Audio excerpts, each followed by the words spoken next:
नमस्कार, मैं हूं आपके साथ विवेक शांडिल्य। नमस्कार, मैं हूं आपके साथ सृष्टि पांडे। पीलीभीत की बात अगर हम यहाँ पर करने वाले हैं, कल हमारी बस पहुंची थी, लोगों से हमने बातचीत की विवेक, और तमाम जो जनप्रतिनिधि थे उनसे भी बातचीत की। कांग्रेस पर बड़े सवाल उठे कि आधार क्या है, जो जनता ने सवाल पूछे कि आप किस आधार पर खड़े होने वाले हैं। बीजेपी के लिए वरुण गांधी सीधे तौर पर, वो माने या न माने, चुनौती साबित हो सकते हैं।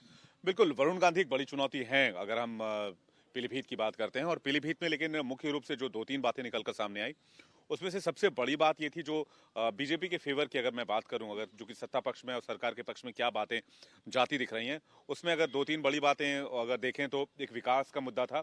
एक आपका अपराध जो कम हुआ है, जो महिलाएं भी जिस बात को मान रही थी और जो युवा भी इस बात को मान रहे थे कि अपराध पहले के मुकाबले काफी कम हुआ है। तो ये दो बातें जो है वो फेवर में दिख रहे हैं कि 5 साल में अपराध कम हुआ और विकास में इजाफा हुआ है। आपको क्या लगा? बिल्कुल। और जैसा वरुण गांधी की बात अगर कर लें तो वरुण गांधी ने आम लोगों के लिए कोविड काल में भी, जो हम लोगों ने लोगों से बात की थी ऑफ द कैमरा भी, तो कोविड काल में उन्होंने बहुत काम किया है। लेकिन कुछ मुद्दों को लेकर, कुछ योजनाओं को लेकर, चाहे वो शिक्षा के क्षेत्र से जुड़े हुए हों या योजनाओं को लेकर, वो हमेशा बगावती तेवर अपने दिखाते रहे हैं। और वरुण गांधी की एक छवि पीलीभीत में बेहतर रही है। लेकिन अब बीजेपी के लिए जिस तरीके से उनका ये तेवर है, उसको बीजेपी मैनेज कैसे करती है ठीक चुनाव से पहले, ये अपने आप में बहुत बड़ा सवाल है।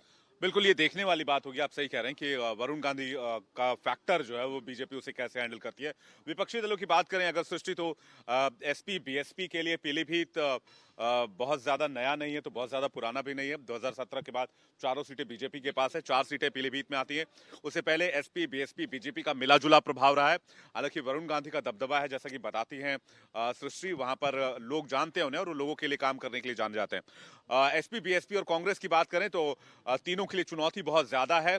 और सबसे बड़ी बात यह है कि लोग ये सवाल पूछ रहे हैं कि आपकी जब सरकार थी तब आपने किस तरह के काम किया और क्या अपराध को लेकर आपने यही जीरो टॉलरेंस की नीति अपनाई थी जो मौजूदा सरकार अपना रही है। बिल्कुल, समाजवादी पार्टी से बड़े सवाल हुए थे कल। हमने देखा था तमाम महिलाओं ने सवाल उठाए थे कि शाम को अंधेरा होता है तो हम लोग निकल सकते हैं। ऐसी कम से कम अब ऐसी परिस्थिति बनी है पूरे उत्तर प्रदेश की अगर बात करें, और पीलीभीत भी उसी में आता है। तो महिलाएं लगातार बात कर रही थी और समाजवादी पार्टी से पूछ रही थी कि अगर आप बिल्कुल। यहाँ पर चिल्ला चिल्ला कर कह रहे हैं, वैक्सीन का भी मुद्दा उठा था कि वैक्सीन अगर आपने लगाई है, दोनों डोजेज, और जनता ने भी कहा कि अगर आप वैक्सीन लगा के यहाँ खड़े हुए हैं तो वो बीजेपी की ही देन है, क्योंकि आप कह रहे थे बीजेपी की वैक्सीन हम लगाएंगे नहीं। ये सवाल बहुत दिलचस्प था। मुझे याद है सृष्टि, जब एसपी के प्रतिनिधि से सवाल पूछा गया कि क्या आपने दोनों वैक्सीन ली, उन्होंने कहा हाँ ली है। तो मैंने उनसे फिर कहा कि आपने दोनों बीजेपी की वैक्सीन ली है तो फिर आपका मत किधर जाएगा। तो वो इस बात पे थोड़े चेप गए थे।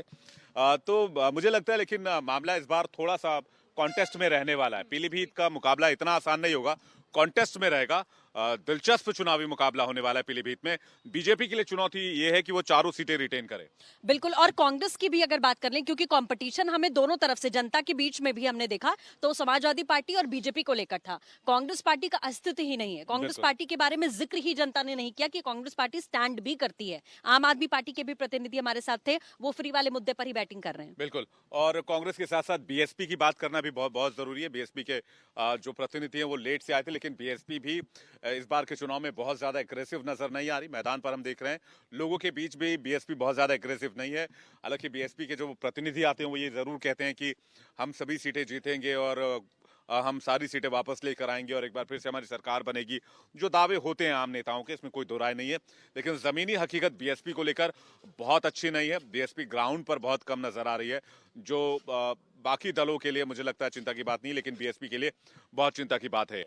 बिल्कुल। तो प्रॉपर कंपटीशन अगर ओवरऑल हम देखें तो समाजवादी पार्टी और बीजेपी के बीच में है। बीजेपी के लिए चुनौती होंगे वरुण गांधी, समाजवादी पार्टी के लिए चुनौती है कि कैसे वो खड़े हो जाएं और वापस अपना अस्तित्व कैसे मजबूत कर लें, क्योंकि एक वक्त था जब वहां पर गढ़ हुआ करता था सपा का। बिल्कुल। तो बीजेपी के लिए चुनौती समाजवादी पार्टी फर्स्ट है और समाजवादी पार्टी बीजेपी के बीच सीधा मुकाबला होने जा रहा है। पीलीभीत की अगर बात करें, कल मिलेंगे रायबरेली में। रायबरेली में विधानसभा की 9 सीटें हैं और 9 सीटें वहां पर किस तरह से कॉन्टेस्ट होने वाली हैं वो भी हम आपको बताएंगे। लेकिन आज पीलीभीत से इतना ही।